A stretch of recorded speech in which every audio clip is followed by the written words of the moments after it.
Então, meus irmãos, vamos começar com um discurso belíssimo que Kardec fez para os espíritas em Lyon no ano de 1862. E o nosso querido Kardec nos diz o seguinte: espíritas, sois os pioneiros dessa grande obra. Tornai-vos dignos da gloriosa missão, cujos primeiros frutos já recolheis. Pregai por palavras, mas sobretudo, pregai pelo exemplo. Fazei que em si vos vendo, não possam dizer que as máximas que ensinais são palavras vãs em vossa boca. A exemplo dos apóstolos, fazei milagres, pois Deus vos concedeu o dom. Não milagres para ferir os sentidos, mas milagres de caridade e de amor. Sede bons para com os vossos irmãos, sede bons para com todo mundo, sede bons para com os vossos inimigos. A exemplo dos apóstolos, expulsai os demônios, já que tendes poder para tanto, pois eles pululam em torno de vós. São os demônios do orgulho, da ambição, da inveja, do ciúme, da cupidez, da sensualidade, que insuflam todas as más paixões e semeiam por entre vós os pomos da discórdia. Profundo, né, meus irmãos? Kardec na sua essência, sincero, objetivo, claro, direto, mas traduzindo o que ele compreendia ser real naquele tempo. E já se passaram quase mais de 160 anos, né? Na verdade. E ainda assim, este discurso nos cabe. Ainda assim, essa forma de falar se encaixa sobre a condição da nossa sociedade. Se encaixa para nós, os cristãos do hoje, os espíritas que traz a revivência do cristianismo. E é justamente nesse contexto que Kardec se preocupou. Em suas viagens, ele simplesmente procurou definir um critério e tinha um duplo objetivo. Um deles era orientar as pessoas, dar instruções onde fosse necessário. E também tinha a intenção de aproveitar o momento para aprender. Kardec queria se instruir. Queria ver também como estava acontecendo as coisas nas cidades por onde ele passava e, dentro da sua visão, ele mesmo ter o atributo do julgamento. Porque ele sabia exatamente qual o critério que o Espiritismo precisava ter para a sua adoção. Sabia também de toda a responsabilidade que lhe cabia. Queria ver o estado real da doutrina e a maneira como ela era compreendida. Olha que primor! Como nós entendemos o Espiritismo hoje? O que nós sabemos realmente sobre o Espiritismo? Nós honramos todos os preceitos claros, objetivos do Espiritismo? Não criamos facções ao Espiritismo? Não estamos criando dogmas? Não estamos criando rituais? Kardec tinha essa preocupação de quebrar alguns paradigmas errados, sem contar que na época existia uma espécie de sensacionalismo, né? Em função das mesas girantes, em função, né, das mesas falantes, dos objetos que movimentavam. Aquilo era teatral, era uma encenação, e Kardec já começava a observar que isso não estava mais de acordo com o Espiritismo. Precisava haver uma mudança.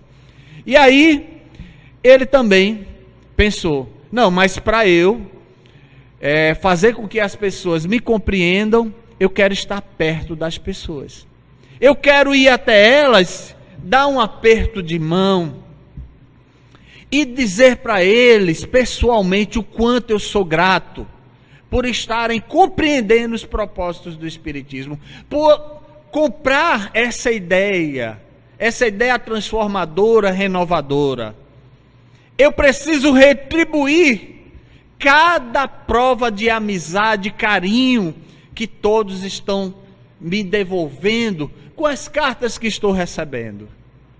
Este Kardec teve tanto cuidado em exprimir esse sentimento, o que define claramente o quão sensível esse homem era. E daí ele conseguiu, nesses passeios, identificar as 3 categorias básicas dos espíritas, ou dos ditos espíritas. Evidentemente que no começo existia o tal sensacionalismo. Então as pessoas queriam viver em função do fenômeno. Era bonito ver as manifestações espíritas. Era interessante ver aqueles objetos se movimentando. Era interessante ver se realmente a mesa não tinha um fio ligando a ela e fazendo ela se movimentar, e as pessoas acreditavam que elas realmente movimentavam. Lembrando que o Kardec demorou para aceitar o Espiritismo. Ele acreditava que aquele movimento das mesas nada mais era do que o magnetismo das pessoas, que com a força enérgica, a energia doada de cada um, aquilo era possível movimentar. Até ele ceder à ideia de que existia uma força diferente movimentando aquilo, e que ali, por trás daquela força, existia uma inteligência. E a partir do momento que ele adota a ideia da inteligência, ele compreende que existia sim espíritos, que queriam se comunicar, transmitir uma mensagem, passar algo de novo. E daí veio a segunda categoria, os que vê no Espiritismo sim um lado moral, vê algo que se acredita, mas esse lado moral não precisa ser adotado por mim. É muito mais fácil que seja lá com a Socorro Souza, com o Rafael Fidelix, mas Fernando Oliveira não, deixa para eles, é lindo ver eles todo retinho e eu não preciso seguir essa filosofia, Então esse aspecto filosófico que traz o lado moral ainda não era tão bem aceito. E por fim, Kardec nos traz a terceira categoria dos espíritas, aqueles que aceitam para si todas as consequências da doutrina e que praticam ou se esforçam por praticar a sua moral. Esforçam-se para fazer o bem e reprimir todas as nossas más inclinações. E ele define finalmente que estes são finalmente os verdadeiros espíritas. Os espíritas cristãos. Conhece o verdadeiro espírita pela força, pelo esforço que faz para vencer as suas más inclinações. O homem de bem. Está lá no Evangelho segundo o Espiritismo, escrito por quem? Quem escreveu o Evangelho segundo o Espiritismo? Quem compilou? Kardec, gente. Pode falar. Eu não preciso falar sozinho, não. E aí, ele se preocupou em quebrar alguns dogmas, em fazer com que houvesse mais aproximação das pessoas. Mas para que o Espiritismo não ficasse legado a apenas uma região, ele simplesmente definiu criar algo que fizesse com que nós espíritas nos uníssemos em torno de um ideal, que alguns de nós chamamos a bandeira do Espiritismo. Que na verdade, meus irmãos, vamos convir, essa é a bandeira do cristianismo redivivo.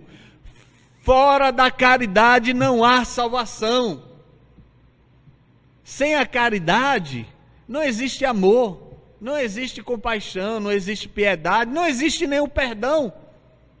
A caridade começa em nós mesmos e ela se transporta para todos ao nosso redor. E essa caridade fica chancelada porque a partir dela ele compreende que o Espiritismo conseguia vencer todas as barreiras e poderia assim se tornar lá na frente uma crença universal. E ele já estava fazendo um olhar muito além daquele aspecto. Ele não estava preso naquele tempo, porque Kardec, sim, foi atemporal. Ele não se vinculou especificamente àquela época. Ele queria, sim, quebrar as rotinas, transformar as ideias, fazer com que as pessoas compreendessem que o Espiritismo não veio para ser passageiro, veio para ficar. E não teria sentido nenhum se nós não aceitássemos ele como tal. Por isso que ele se tornaria assim, universal. E posso dizer, sem dúvida, já é. No entanto, estamos contribuindo para que ele se torne realmente universal. O que estamos dizendo para os nossos parceiros do dia a dia sobre o Espiritismo, para que as ideias equivocadas que se tem sobre ele deixem de existir? Mas o Kardec identificou também que existiam 3 times para o Espiritismo. Saiu da época da curiosidade, se tornou filosofia. Desde então, ainda é filosofia. E finalmente, fica a aplicação da reforma da humanidade, a reforma moral. Conscientizar de que nós precisamos mudar as nossas condutas, os nossos sentimentos, equilibrar nossas emoções, controlar nossos espasmos. Estamos muito tendenciosos a sermos agressivos quando alguém nos transmite um pensamento que é contrário ao nosso.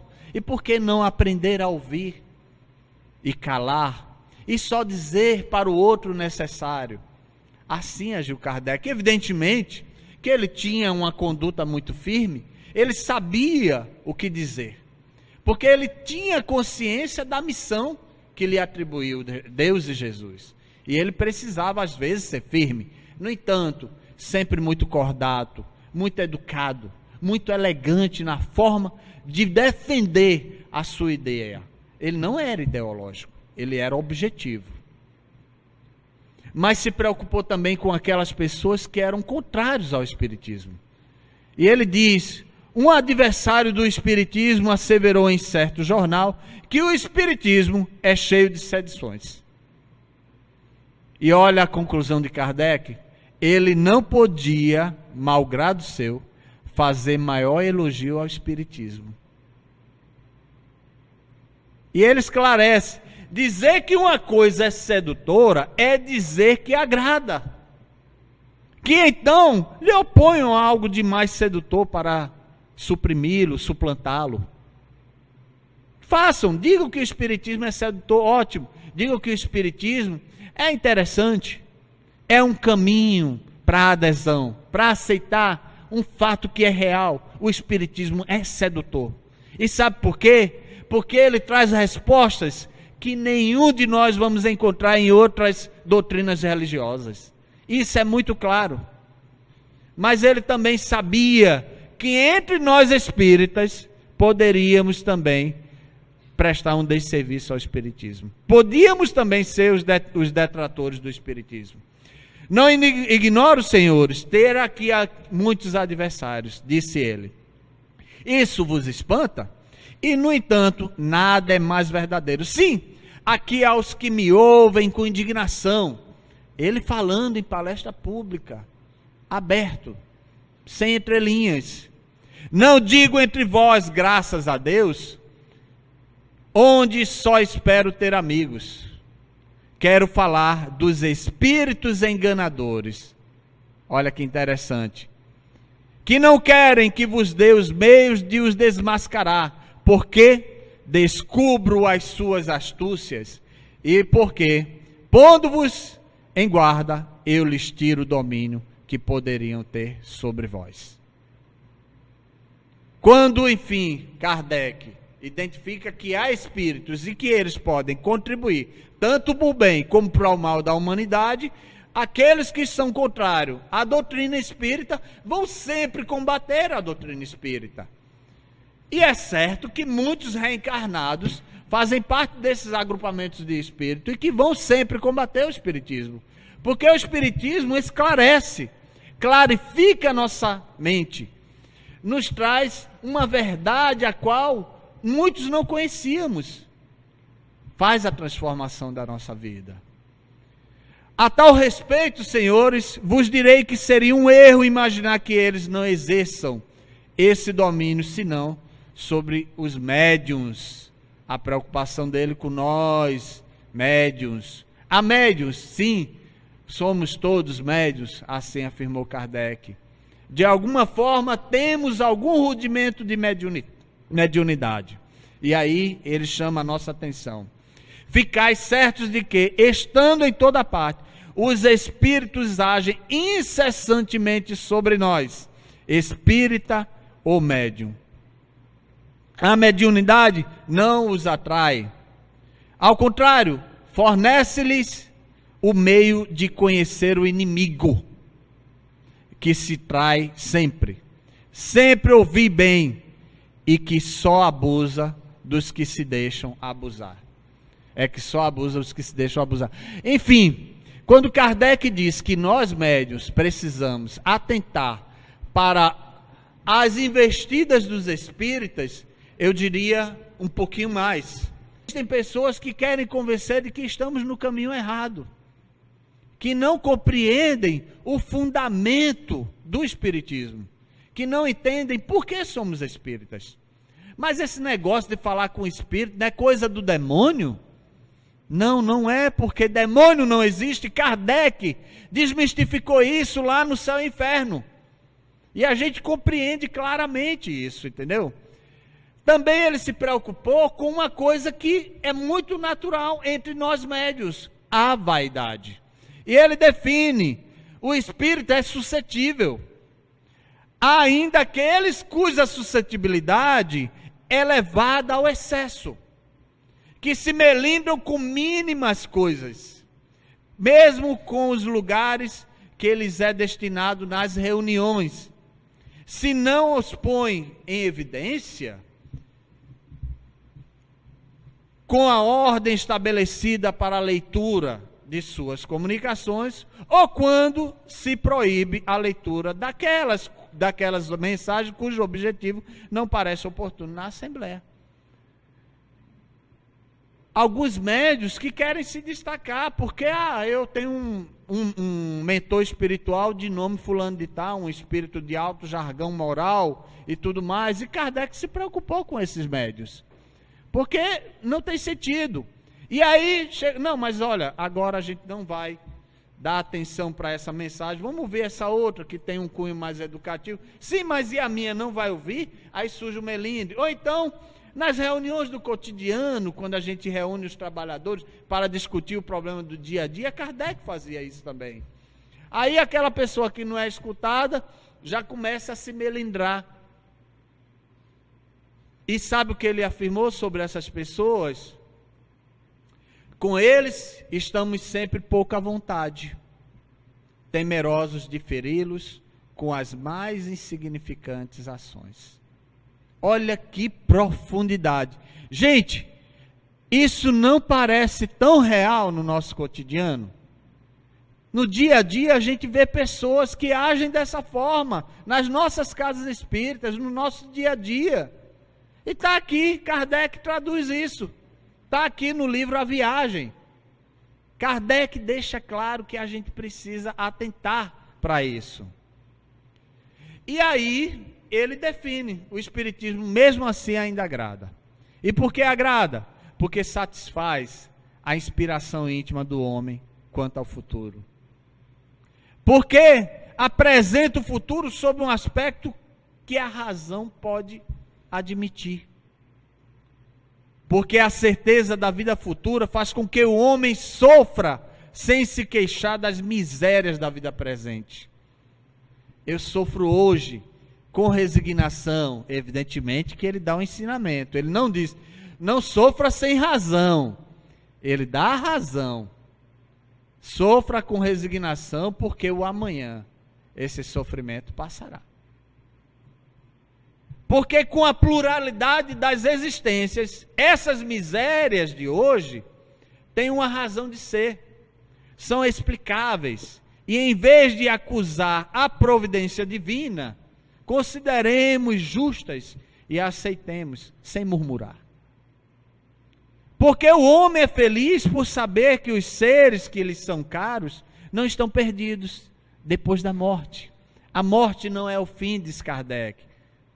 Que os encontraremos novamente e que eles estarão quase sempre ao nosso lado.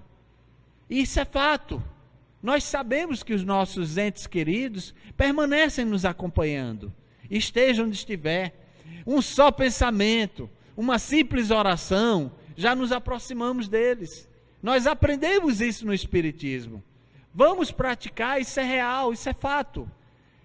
Porque todas as máximas dadas pelos Espíritos tendem a tornar melhores os homens, uns para com os outros. Aí ensina como devemos nos relacionar. Um tratado de convivência que faz com que a gente se entenda realmente dentro de um contexto.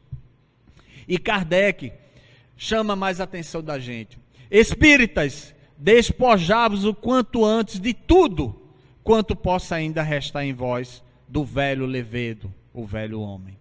Considerai que de um momento para outro, amanhã talvez, o anjo da morte pode vir bater à vossa porta e vos dizer: Deus te chama para que lhe preste conta de tudo que fizeste da sua palavra, da palavra de seu filho, que ele fez repetir pelos bons espíritos. Ficai, pois, sempre prontos para partir, e não façais como viajou imprudente, que é pego desprevenido. Fazei vossas provisões com antecipação, isto é, provisões de boas obras e de bons sentimentos, porquanto, infeliz daquele que o momento fatal surpreende com ódio, inveja, ciúme no coração. Terão por escolta os maus espíritos, que se rejubilarão com as desgraças que os esperam, porque essas desgraças seriam a sua obra. Aos que, ao contrário, se apresentam puros, os bons espíritos virão estender a mão, dizendo-lhes: irmãos, sede bem-vindos às celestes moradas, onde vos esperam cânticos de alegria. Muito obrigado, meus irmãos.